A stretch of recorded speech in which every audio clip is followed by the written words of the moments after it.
আসসালামু আলাইকুম ওয়া রাহমাতুল্লাহি ওয়া বারাকাতুহু। সকল মেকানিক ভাইয়েরা, আমার ইউটিউব চ্যানেল থেকে সবাইকে স্বাগতম। আজকে আরেকটা নতুন ভিডিও নিয়ে আমি হাজির হলাম। ওভারলক এবং ইন্টারলক মেশিনে আমরা অনেক সময় স্টিচ বাড়ালে দেখি যে ফিডব্যাকটা ফেসাবল ফিলেটের সাথে লেগে যায়। তো সেই জন্য আমরা আজকে কীভাবে ফিলেটের সাথে আমরা অ্যাডজাস্ট করব সেই জিনিসটা আমি দেখাবো। আপনারা একটু মনোযোগ সহকারে ভিডিওটা দেখেন। আশা করি আপনাদের সমস্যাটার সমাধান হয়ে যাবে। ভবিষ্যতে এই ধরনের সমস্যা পড়লে সমস্যার সমাধান হয়ে যাবে। আর আমার ইউটিউব চ্যানেলটা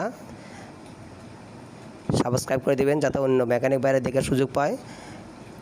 আর আপনারা লাইক এবং কমেন্ট এবং শেয়ার করে দেবেন জিনিসটা। আমার চ্যানেল নাম অ্যাড্ডরপ, এসব আমরা শিখি আবার অ্যাড্ডরপ। দেখেন আমি একটা 5 মিলি এলকি লুজ দিয়েছি। লুজ দেওয়ার পরে আমি ফিডব্যাকটা সামনে পিছনে নিয়ে যাওয়ার জন্য নিয়ে যাচ্ছি। কীভাবে নিয়ে যাব আপনাকে জিনিসটা দেখাচ্ছি আমরা। আপনারা একটু মনোযোগ সহকারে দেখেন। এটা একটু মনোযোগ সহকারে দেখেন ফিডব্যাকটা আমি এখন সামনে পিছনে নিয়ে যাচ্ছি।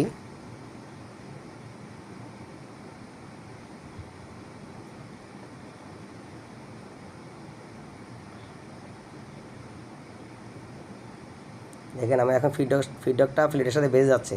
সেই জন্য আমি এখন ফিডব্যাকটা একটু লুজ দিয়ে 5 মিলি এলকে লুজ দিয়ে পিছনের দিকে টান দেবো। আপনারা একটু ভালো করে দেখেন জিনিসটা।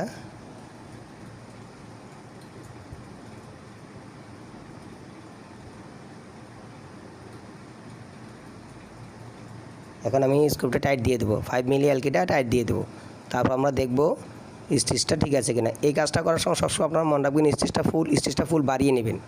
বাড়ার পরে দেখবেন কোন সাইডে বাজে, যে সাইডে বাজে ওই সাইড থেকে আপনারা ক্লিয়ার করে দেবেন। আপনারা এই জিনিসটা ফলো রাখবেন, কারণ অনেক সময় স্টিচ ছোটো করে যদি আপনি করেন এই কাজটা করেন তাহলে হবে না। স্টিচটা ফুল বাড়িয়ে দেওয়ার পরে আপনারা এই কাজটা করবেন, তাহলে আপনাদের সমস্যার সমাধান হয়ে যাবে।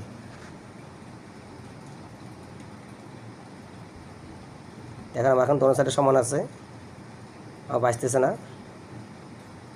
তো আপনাদের কাছে আবার নতুন ভিডিও নিয়ে আমি আবার হাজির হব। সবাই ভালো থাকবেন। আর আমার ভিডিওটা লাইক এবং শেয়ার করে দেবেন যাতে অন্য ভাইরা দেখার সুযোগ পায়।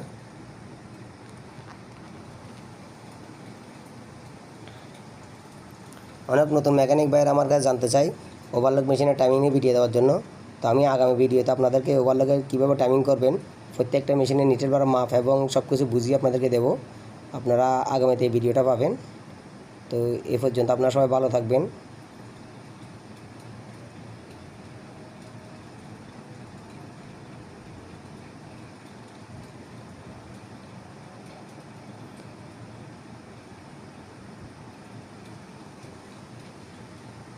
আমি প্লেটটা লাগানোর পর চেক করে দেখতেছি